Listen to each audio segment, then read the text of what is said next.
अगर आप सुबह सुबह इस पेपर कटिंग को देखकर कट ऑफ के बारे में जानने के लिए उत्सुक होकर ये वीडियो देखने आए हैं तो ये वीडियो आपके लिए है, क्योंकि इस वीडियो में न केवल हम कट ऑफ के बारे में बात करेंगे बल्कि हम बात करेंगे कि किस विषय में कितने कैंडिडेट हैं प्रति एक पद के लिए। साथ ही साथ हम बात करेंगे कि आपकी जो अंतिम आपके पास 37 टू 38 डेज रह गए हैं, ठीक है, जो 6 सब्जेक्ट के आपके पेपर 6-7 दिसंबर को होने को हैं, तो मैं उनके बारे में बात कर रहा हूं। तो हम बात करेंगे कि उनकी स्ट्रेटजी क्या होनी चाहिए, उनकी कैसी रणनीति होनी चाहिए जिससे कि आपका एग्जाम में ज्यादा से ज्यादा स्कोर हो सके। तो नमस्कार साथियों, मैं Surendra Kumar focus maths classes के ऑनलाइन लर्निंग प्लेटफॉर्म पे आप सभी का हार्दिक स्वागत करता हूं और आशा करता हूं आप सब लोग खुश होंगे, स्वस्थ होंगे, अपनी तैयारी अच्छे से कर रहे होंगे। तो जैसा कि आपने सुबह सुबह एक पेपर कटिंग देखा, तो इस पेपर कटिंग को मद्देनजर रखते हुए हम बात करेंगे कि आपके किस विषय में एक पद पर कितने अभ्यर्थियों की दावेदारी है। तो सबसे पहले जानते हैं आपके जीव विज्ञान के, जो कि आपकी हेडलाइन बनी हुई है कि जीव विज्ञान के पद पर आपकी सर्वाधिक दावेदारी है। कितनी?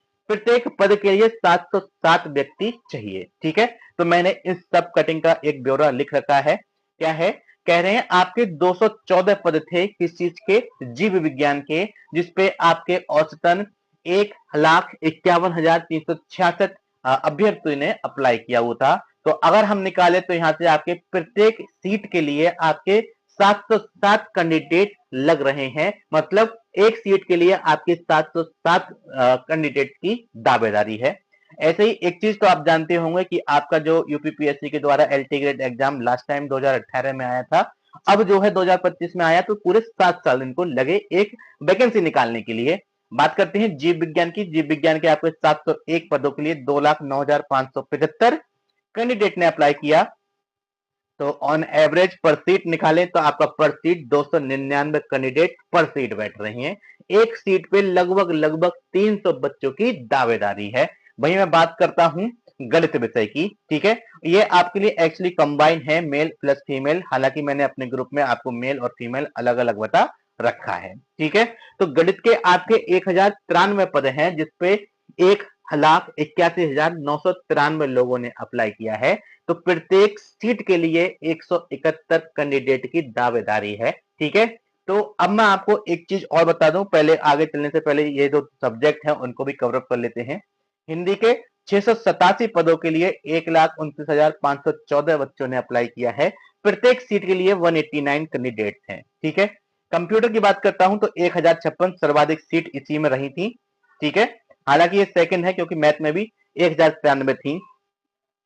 तो मैं बात करता हूं कंप्यूटर की। तो कंप्यूटर में आपने देखा कि आपकी सीट जो थी 1,056 सीट थी, जिनके लिए आपके जो कैंडिडेट हैं वो 70,496 और एक सीट के लिए 67 बच्चे चाहिए।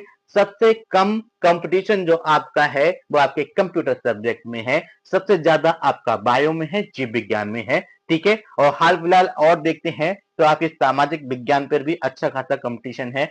और देखते हैं उसके बाद हिंदी पर कंपटीशन, वो भी अच्छा खासा है। उसके बाद देखते हैं आपका मैथ का, तो मैथ का भी कंपटीशन ठीक ही है, अच्छा ही है। ठीक है, बाकी आप जानते हैं कि आपके 15 विषयों में से 14 विषयों के एग्जाम डेट घोषित कर दिए हैं। कुछ के एग्जाम डेट दिसंबर में है और कुछ के एग्जाम डेट आपके जनवरी में है, प्री एग्जाम का। ठीक है, और कंप्यूटर विषय की अब तक कोई भी डेट डिक्लेयर नहीं की गई थी। तो ये तो था सारा चिट्टा आपके इस एक पेपर कटिंग का। अब मेरे कुछ साथी लोग हैं जो बहुत परेशान हैं, मैं बात करता हूं उनकी। वो ये पूछना चाह रही हैं कि कट ऑफ क्या रहेगा, कट ऑफ हाई जाएगा, कट ऑफ लो रहेगा, परेशान है काफी ज्यादा। तो उन्होंने क्या करा है कि YouTube पे बहुत सारे वीडियोस देखे हैं, बहुत सारे वीडियोस में यूट्यूबर्स ने बना रखा है, भौकाल मचा रखा है। एक्चुअली एक बिजनेस है, डर का बिजनेस। वो क्या है, आप सामने वाले को जितना डराओगे वो उतना डरेगा, फिर आपके पाले में आ जाएगा। तो मैं एक बात बताओ, जो लोग YouTube पे और कट ऑफ बना रहे हैं, बता रहे हैं ऐसा पेपर होगा, ये होगा, वो होगा, क्या जीवन में पहले कभी एल्टीग्रेड प्रीमेन हुआ था? नहीं ना, कभी नहीं हुआ था। क्या आपके पहले मैं कहूं 2018 के जैसे पैटर्न है इसमें? 2018 में एक स्पेशल चीज थी कि जनरल पार्ट में हर किसी व्यक्ति को अलग अलग पास होना हुआ करता था। क्या इसमें ऐसा है? बिल्कुल नहीं। तो आप 2018 को दिमाग में रखकर 2025 की कट ऑफ कैसे बता सकते हो? ठीक है, तो आपको परेशान होने की जरूरत नहीं है। एक्चुअली ये सभी का काम है बरगलाने का, जो कि एक प्रॉपर तरीके से कर रहे हैं। आप लोगों को इनके झांसे में नहीं आना है, परेशान होने की जरूरत नहीं है। बस सत्य सिर्फ एक है कि सिलेबस फर्स्ट टाइम पैटर्न बदला, फर्स्ट टाइम प्री मेन हुआ, ठीक है, फर्स्ट टाइम आपका एलिजिबिलिटी क्राइटेरिया के साथ साथ बाकी सारी चीजें भी चेंज की कि आपका एग्जाम पैटर्न भी ऐसा कर दिया प्री और मेन, और वो भी आपका जनरल में अलग अलग पास नहीं होना, इस सब्जेक्टिव में अलग और जनरल में अलग। जनरल में पास हुए तो सब्जेक्टिव आपका चेक होगा, अदरवाइज चेक नहीं होगा, जैसा कि आपके 2018 में हुआ था कि लोग अपना सब्जेक्ट अच्छा खासा करके आए लेकिन जनरल में वो फेल हो गए, 30 में से 12 नंबर लेकर नहीं आ पाए थे, ठीक है, तो उनको अब बाहर कर दिया, इनवैलिड हो गए। यहाँ पर ऐसा फिलहाल नहीं है, तो आपकी चीजें पहले से बहुत बदल चुकी हैं। तो आप 2018 को दिमाग में रखकर आप किसी प्रकार का कोई भी कट ऑफ 2025 के बारे में नहीं बोल सकते। मैं कहूं 2025 की भविष्यवाणी करना ही गलत है, ठीक है। 2025 में एलटी ग्रेड जो आया हुआ है एक यूनिक है, नया है आपका। सबसे पहले मैं कहूं तो आपका एलटी ग्रेड को छोड़ के जीआईसी प्रवक्ता आपका प्री और मेन हुआ था। अगर कोई प्री और मेन की बात करता है, कट ऑफ की बात करता है, जीआईसी प्रवक्ता को ध्यान में रखते हुए, तो मैं मानता हूं हाँ उसका एक बार एग्जाम हो चुका है, तो हमें पता है कि उसके बारे में कैसे कैसे उसका एग्जाम हुआ, क्या पैटर्न था, कितना सिलेबस है, कैसा एग्जाम पेपर आया था और कैसे उसकी कट ऑफ हुई थी, ठीक है। तो हम उसके बिहाफ पे अब 2025 का जीआईसी प्रवक्ता पद है, उसकी कट ऑफ के बारे में कुछ ना कुछ आपको जानकारी दे सकते हैं। लेकिन एलटी ग्रेड आपका फर्स्ट टाइम हो रहा है, ठीक है, यूपी में आपका एलटी ग्रेड फर्स्ट टाइम हो रहा है, तो आप नहीं कह सकते कि कट ऑफ क्या होगा, तो परेशान होने की जरूरत बिल्कुल नहीं है।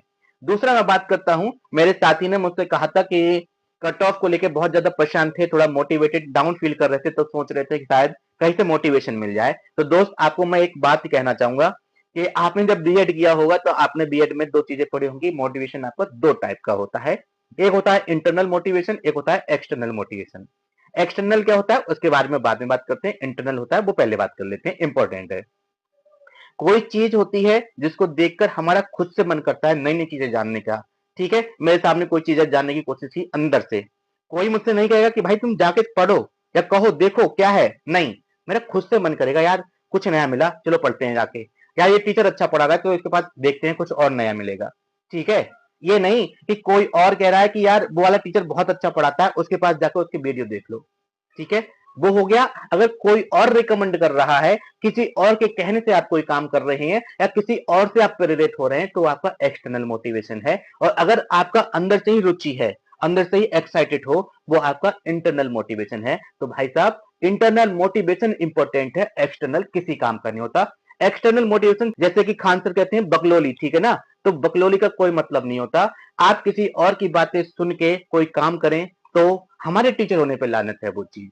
आप भी फ्यूचर टीचर हैं, तो एटलीस्ट आप बच्चों को कुछ नया सिखाएंगे तो ये सिखाना कि भाई आपको जिंदगी में अगर मोटिवेटेड होना है तो खुद से हो, मैंने क्या किया, मैं क्या था, क्या हूं, क्या हो सकता हूं, ठीक है।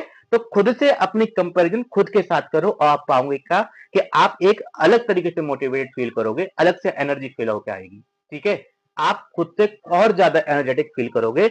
बाकी अगर आप किसी बहुत बड़े मोटिवेशनल, किसी का नाम नहीं लूंगा, कोई भी मोटिवेशनल स्पीकर हो उनकी आप बातें सुनो, थोड़ा सा लगेगा हाँ मेरे अंदर कुछ जज्बा आया, ठीक है, आया, शाम तक खुद सो गया। ये होता है एक्सटर्नल मोटिवेशन, चाइनीज माल, चलिए तो चांद तक बनना शाम तक, ठीक है।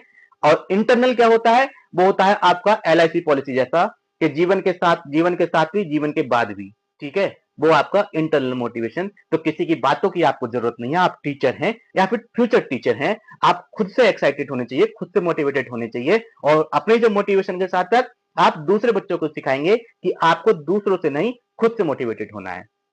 आई थिंक आपको मेरी बात शायद थोड़ी बहुत कड़वी जरूर लगी हो, लेकिन सत्य तो यही है, मेरे हिसाब से मेरा पॉइंट ऑफ व्यू तो यही है। बाकी आपका क्या है कमेंट बॉक्स में आप बता सकते हैं। Thank you, thanks for watching, मिलते हैं अगले वीडियो में।